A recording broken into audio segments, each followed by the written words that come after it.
He's possibly the world's most famous playwright, and now William Shakespeare's work is appearing on a stage in Jordan. That's right. Young Syrian refugees who live at the Zaatari refugee camp have been performing a few of Shakespeare's plays in the majestic Roman amphitheatre in Amman.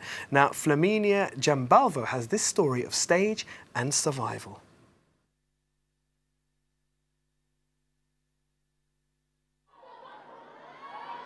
From the historic ruins of the Roman amphitheatre in Amman, Syrian children bring to life the words of William Shakespeare. Through an interpretation of his famous plays, King Lear and Hamlet, the 45-minute play brings relief to refugees. They're calling it Shakespeare in Zaatari, and it's being organised by a humanitarian group called the Syrians and the Qatari Red Crescent. This is the second time Shakespeare is being staged by Syrian refugees. The first event last year was such a success that it attracted hundreds of people from Jordan, Syria and beyond. This year saw similar crowds. Nawar Bulbul is a Syrian actor and the director of the play. He says the show is a reminder to the world of the Syrian people's enlightenment and civility. Unfortunately, the world hasn't been able to understand the language which emerged at the beginning of our revolution. The world misunderstood it as jihadist or Salafist. Today, this performance is to prove that we understand what civility is and what culture is and history are. For the children who are caught in the middle of the conflict, Nawar says the play is a place where they can express themselves and explore their abilities. Nawar had spent 3 months with the children in Zaatari camp as they perfected their performance. One of the 60 young actors who took part in the play is Bushra Humaid. She says she's always dreamed of becoming an actress. I play Goneril, the eldest daughter of King Lear. I want to steal the king's possessions, and I want to control the largest portion of the kingdom. I don't want to allow my sister to have the largest portion. Bushra, who is just 13 years old, fled from Inkil in Syria with her family over a year ago.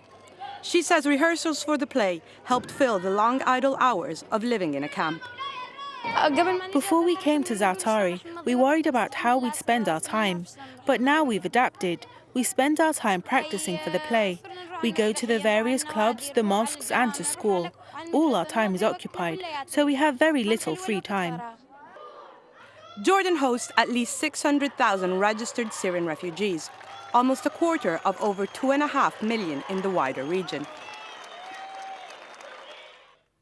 Wow. That's a great feature. It is. It's really nice, you know, just to see, like, I mean, I'm a big fan of Shakespeare's work. Are you a big fan of Shakespeare's work? Amazing. You know, I'll be honest. Yeah, Sure. I'm going to be really honest now. I don't understand it all, Oh, right? come on. Honestly, when I listen to it, right, and they're saying, "Thou should thee the future of the lips of thy wedded..." I'm like, what did he say? Which bit? I didn't get... So I get some of it, but the stories... Oh, the monologues are great. The stories are incredible. Yeah, you know, out brief kind of life, he's but a walking shadow. Paul played the Stratton, Francis Hour upon his stage, and learned all of it, did the whole thing, you know. I've got my monologues down, man. Very good, very good. Big time. I did Julius Caesar for my O-level. That shows you how old I am. I did O-levels. I did Julius Caesar for my O-level. I do remember, friends, Roman countrymen, lend me your ears. I come to bury Caesar, not to praise him. Well, there we go. He was the noblest Roman of them all. We could spend a lot of time on Shakespeare. Anyway, let's move on. Indeed. Well, we're now joined by someone who knows all about the plight of refugee children. Masumi Saikia, I beg your pardon, works for Islamic Relief's DFID PPA partnership scheme, and she's just returned from Jordan. Assalamu alaikum and welcome to Living the Life. Living the Life, fantastic. Thanks for having me. You must be really pleased when you see an initiative like that, the one we just saw there in the Roman amphitheatre in Amman, refugees who have fled, performing Shakespeare. It is very inspiring, and particularly because I've just been to Amman and I've seen the Roman amphitheatre, and it's supposed to be one of the longest amphitheatres in continuous use. So that's very inspiring. It is indeed. It is. Now, yes. when we see sort of camps in the news and in the media and things like that, they very rarely look pleasant, obviously. And I guess that's not the first thing people aim for. They aim for something that's a bit more functional. What's the difference between the reality and the way people perceive refugee camps? I mean, as far as my experience in Jordan is concerned, I mean, I went to this place called Irbid, which is in North Jordan, and there are a lot of Syrian refugees there. There are equal number of Syrian refugees outside of camps like Zaatari and Mafraq, and Irbid is one of the main urban areas where they're focused. And I mean, the reality is very, very difficult, particularly because in Jordan, Syrian refugees are not allowed to work. Yeah. And so it's very difficult for Syrian refugees to kind of pay for basic needs and amenities like food, shelter, and and they're completely dependent on humanitarian assistance. I mean, we see, as you said, we see that, and we see the daily grind in terms of food, shelter, as you said, the parents trying to provide for their families. But in terms of focusing on the children in the camps, how important is it to try and create some sense of stability, of normalcy, of a regular life? I mean, presumably many of these kids, they came from communities where they went to school 5 days a week, and then they had their weekends and they had homework, and now suddenly they find themselves in this completely different environment. How important is that, trying to create that sort of format? It is very important, particularly because with children, and particularly, again, I'm going back to Jordan, where 80% of Syrian refugees are mainly women and children, because most of the men are still in Syria fighting, or they've been killed, and they've been exposed to profound stress and trauma. And it is very important to bring normalcy back into their life and a stability, and have them do things which they did before. And some of the children I spoke to in Irbid, they said that they used to go to school in Syria, but then a lot of them actually stopped going because some of their schools were bombed. And then they came to Jordan, and they did go to schools provided by the Jordanian government, but they dropped out because they faced harassment and bullying because of their status as Syrian refugees. So that's an added complication. It is, yes, it is. It's just, I can only imagine, because obviously you're coming from one incredibly difficult environment, and when that environment is used against you, in kind of a psychological and it's an alien environment, a new country, and they've left everything they know or they have known, including their friends, maybe their father, and they come and they've been to go to school, and they're harassed and they're bullied, and apparently one little boy was told something like, he retaliated, and he said something in return, and one of the kids said, you're not allowed to have a voice, you're just a Syrian refugee, so you don't have a voice.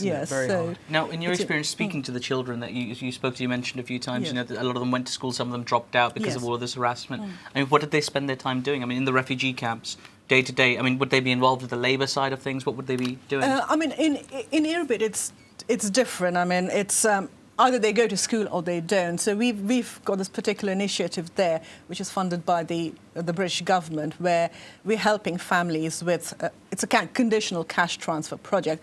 We're helping families pay rent, because the average earning apparently is 149 Jordanian dinars, and rent is 148. So they're basically left with a single dinar. It's nothing, is it? It's nothing. So we can't pay for everything. So we just helping them along and providing them whatever assistance we can. And in return, we provide, again, remedial education for children who've dropped out. And this includes both Syrian refugee children and poor Jordanian children as well. I mean, that type of remedial education, it can't really stress the importance of that, can you? I mean, as well as you said, the basic, trying to create a sense of normalcy around them, but also their education. They're not being educated at the moment, these children. Now, of course, the war is not going to go on forever, God willing. They're going to return. They're going to need to find jobs. They're going to need to be educated. They're going to have to go to university at some point.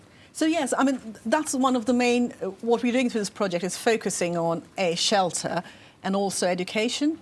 And because, I mean, the focus of the Syrian response so far has been purely humanitarian, providing basic shelter and food. But as the crisis in Syria becomes protracted, this is going to become untenable and unsustainable. So it's very important to look for projects which have a sustainable and a long-term impact. By providing education, we are in some way securing the future of these children, whether it's in Jordan or whether when they go back, so they don't lose out. Because we met this little girl in one of the camps, and she was told to stand up, probably because she had the best English in the classroom, to say something in English. And she told us a name, and she started reciting the names of all these places in Syria which were very famous tourist destinations. And then the last thing she said was, my dream was to become a doctor, and I've lost my dream. So that phrase kind of encapsulates the kind of effect this prolonged crisis in Syria is having. The psychological effect, isn't it? On children. And a lot of the children we saw when we went into the classrooms, they wouldn't look at us, they would hide their face.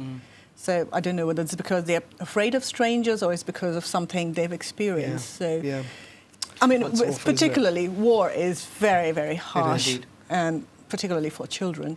Well, Of course. Yes. Well, Masumi, thank you so much for Thank you. sharing that with Thank us, you, and please do Fatih. stay with us. Okay. We'll continue talking about the situation thank as we you. go on.